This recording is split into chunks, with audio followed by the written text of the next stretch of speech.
This is my old iPad 2. And Hulu is no longer supported on this old iPad 2.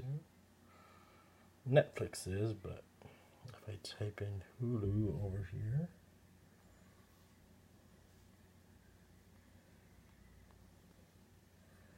and try to use the old method of purchasing it, using the purchase tab,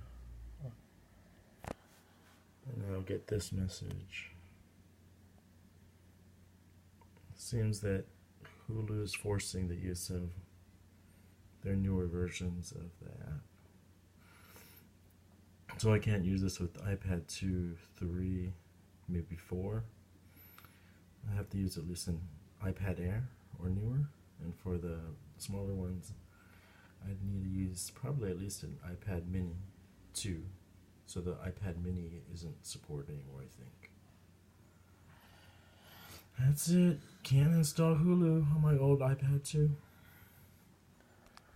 But if I type in Netflix,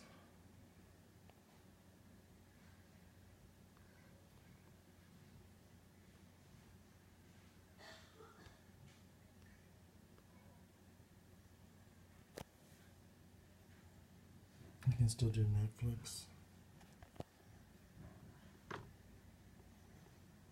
And there it's going.